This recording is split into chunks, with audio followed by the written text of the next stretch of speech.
Assalamualaikum warahmatullahi wabarakatuh. Baiklah, saya akan menjelaskan tentang hubungan timbal balik antar manusia. Saya sendiri Hervin Putra, BPL 1813005. Hubungan timbal balik antar manusia. Sebagai makhluk hidup sosial, kita semua pasti tidak terlepas dari yang namanya interaksi dengan manusia lainnya, bukan? Baik itu saat berada di rumah, di sekolah, ataupun di lingkungan sekitar. Pada dasarnya ini adalah hal yang wajar, mengingat manusia sendiri memang membutuhkan peran manusia lainnya dalam kehidupan sehari-hari. Untuk sekedar bertukar pikiran, misalnya singkat kata, interaksi sosial adalah hubungan timbal balik antara dua orang atau lebih dengan tujuan tertentu yang ingin dicapai. Di sini hal itu diwujudkan dalam aksi dan reaksi. Interaksi sosial menurut para ahli ada dua menurut para ahli.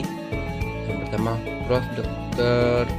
Suejono Suekramato mendenifikasikan interaksi sosial sebagai kunci rotasi semua kehidupan sosial, di mana dengan tidak adanya komunikasi ataupun interaksi antar satu sama lain, maka tidak mungkin ada kehidupan bersama. Jika hanya fisik yang saling berhadapan antara satu sama lain, tidak dapat menghasilkan suatu bentuk kelompok sosial yang dapat saling berinteraksi. Maka dari itu dapat disebutkan bahwa interaksi merupakan dasar dari suatu bentuk proses sosial. Karena tanpa adanya interaksi sosial, maka kegiatan-kegiatan antar satu individu dengan yang lain tidak dapat disebut interaksi.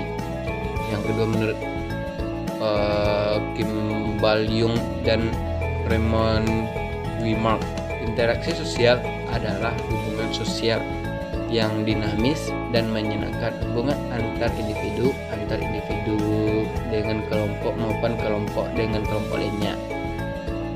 Ciri-ciri interaksi sosial. Yang pertama, jumlah pelaku sosial dua orang atau lebih. Sebagaimana ia dipanggil interaksi, artinya proses ini hanya dapat terjadi ketika terdapat dua orang atau lebih yang melakukan hubungan timbal balik atau aksi reaksi. Yang kedua, terjalin komunikasi dengan simbol dan lambang. Ciri kedua ini berkaitan dengan cara komunikasi antar dua orang atau lebih tersebut dilakukan, baik itu dengan cara lisan, isyarat, dan gestur tubuh. Yang ketiga, ada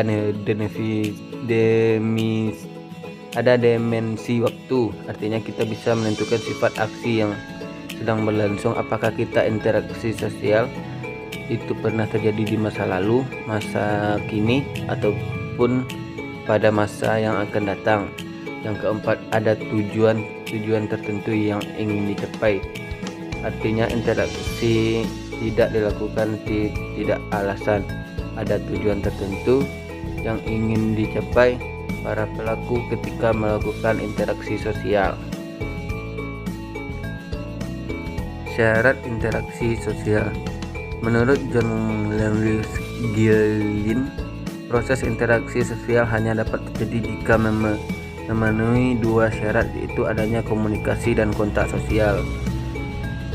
Yang pertama, kontak sosial. Di sini dapat diartikan sebagai hubungan yang terjalin antara dua orang atau lebih, baik secara fisik maupun non-fisik, dan secara langsung maupun tak langsung.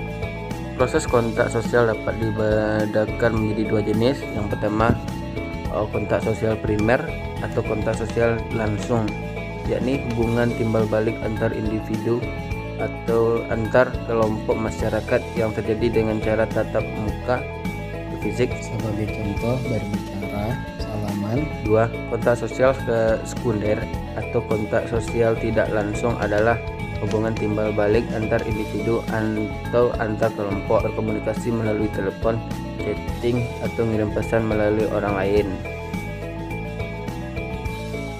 Yang kedua, komunikasi. Komunikasi merupakan proses informasi, baik itu pun pesan pesan, ide, dan gagasan dari suatu pihak kepada pihak lain yang dilakukan untuk saling mempengaruhi satu sama lain. Proses komunikasi tersebut dapat terjadi dengan dua cara, yaitu komunikasi variabel dan komunikasi non-variabel. Pertama, komunikasi variabel adalah bentuk komunikasi secara lisan atau tulisan, sebagai contoh berbicara atau surat menyurat. Sedangkan komunikasi non-variabel adalah bentuk komunikasi dengan memakai simbol, semisal gestur tubuh atau bahan syarat.